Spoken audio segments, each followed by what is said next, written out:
Baik, kita mulai. Assalamualaikum warahmatullahi wabarakatuh. Kenalkan, saya Renaldo Prasetyo dari Prodi Manajemen. NIM saya 28920500047. Dan mata kuliah yang akan saya jelaskan yaitu sosial media dengan dosen pengampunya Bapak Joni Tesmanto, MM. Di sini saya akan menjelaskan tentang sosial media. Di sini adalah latar belakangnya. Media sosial merupakan sebuah aplikasi yang dapat menghubungkan antara satu individu dengan individu lainnya dengan menggunakan internet. Media sosial saat ini menjadi kebutuhan diri seiring dengan perkembangan zaman ke arah yang lebih maju dan modern.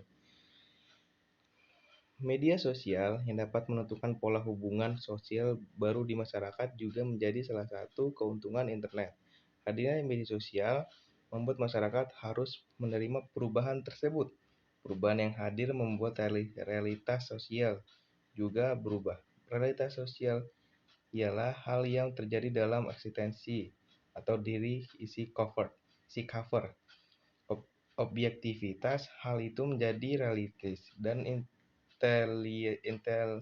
internalisasi dan realitas itu dalam instruksi dan edukasi. Perkembangan teknologi informasi dan komunikasi telah mengubah cara interaksi individu dengan individu lainnya.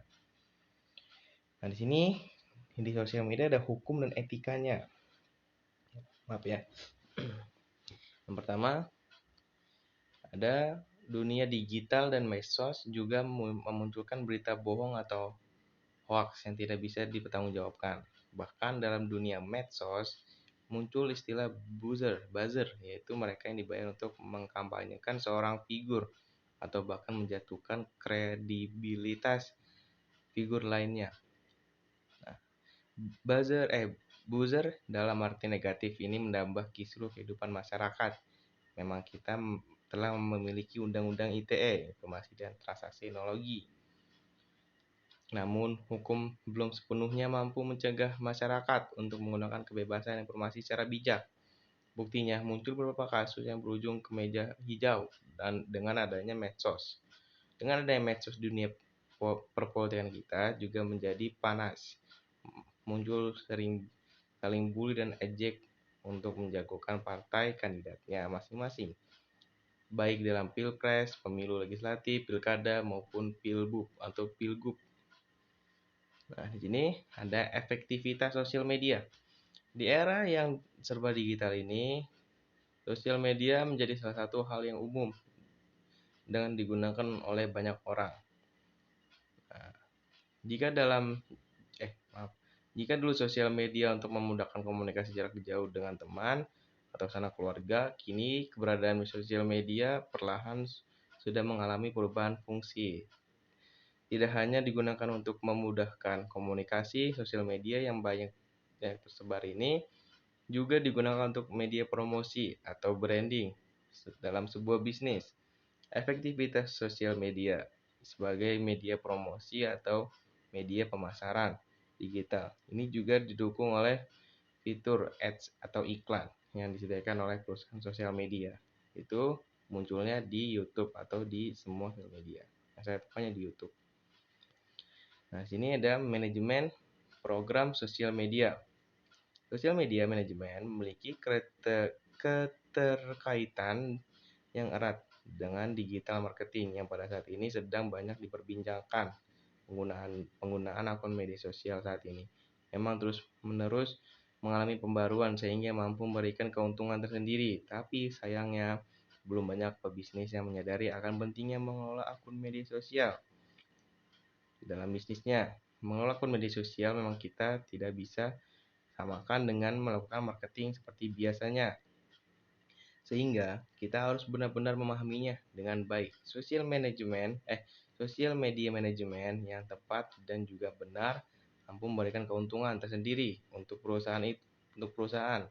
Untuk itu, tidak ada salahnya untuk mengetahui cara melakukan social media manajemen untuk bisnis Anda atau bisnis lainnya. Pada intinya, social media manajemen adalah penggunaan berbasis tools, software, maupun layanan yang mampu membantu para bisnis dalam membagikan konten, biasanya di media sosial. Sini Di media sosial ada aspek hukumnya. Media sosial telah menjadi bagian yang tak dapat diterelakkan bagi para penggunanya atau netizen sebutnya. Melalui medsos, kita dapat berbagi pesan melalui tulisan, audio, maupun video. Media sosial pun memiliki aturan atau norma-norma yang harus kita taati, bahkan menimbulkan konsekuensi hukum. Media sosial menjadi ruang terbuka yang bagi siapa saja dapat mengaksesnya.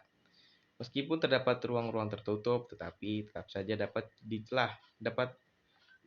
celah dalam mempublikasikannya. Karena apa? Yang kita bagikan menjadi konsumsi banyak orang dari segi umur. Akan lebih bijak kalau kita memikirkan kembali apa yang kita bagikan, memperhatikan etika ketika berbagi di media sosial. Sebagai acuan hukum dalam bertransaksi informasi dan elektronik, maka diterbitkan tentang informasi dan transaksi elektronik atau ITE. Nomor 11 tahun 2008. UITE ini juga mengatur setiap orang yang melakukan perbuatan hukum sebagaimananya diatur dalam undang-undang ini, baik yang berada di wilayah hukum Indonesia maupun di wilayah luar hukum Indonesia. Yang memiliki akibat hukum di luar Indonesia atau di luar hukum Indonesia dan merugikan kepentingan Indonesia. Nah, sini ada analisa dan evaluasi sosial media. Seiring perkembangan zaman, kemajuan teknologi tak dapat terelak lagi dari sekian banyak hal. Kemungkinan internet dapat dikatakan sebagai salah satu penemuan terbaik umat manusia hingga saat ini. Karena selain melawan batas ruang dan waktu, internet juga semakin dibutuhkan dalam kehidupan sehari-hari. Banyak aspek kehidupan yang dapat semakin dimasuki sepertinya sosial, pendidikan, bisnis, dan sebagainya.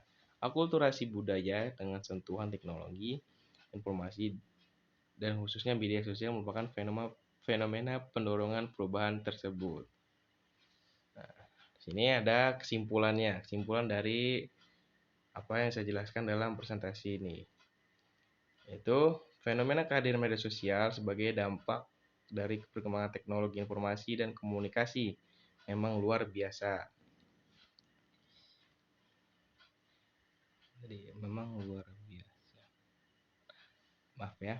Dengan berbagai layanan yang dapat digunakan, media sosial telah merubah cara berkomunikasi dalam masyarakat. Kehadiran media sosial bahkan membawa dampak dalam cara berkomunikasi di segala bidang, seperti komunikasi pemasaran, komunikasi politik, dan komunikasi dalam sistem pembelajaran. Kehadiran media sosial tersebut ternyata membawa dampak perubahan cara berkomunikasi dari konvensional menjadi modern dan serba digital. Semuanya digital. Namun juga menyebabkan komunikasi yang berlangsung menjadi lebih efektif. Melihat besarnya potensi pengguna di Indonesia tersebut sampai membuat perusahaan media sosial membuka cabang-cabang atau kantor resmi untuk memudahkan komunikasi pemerintah ataupun dengan para penggunaan yang ada di Indonesia. Oke, baik. Itu saja yang bisa saya jelaskan dari materi tentang sosial media. Kurang lebihnya mohon maaf. Wassalamualaikum warahmatullahi wabarakatuh. Terima kasih.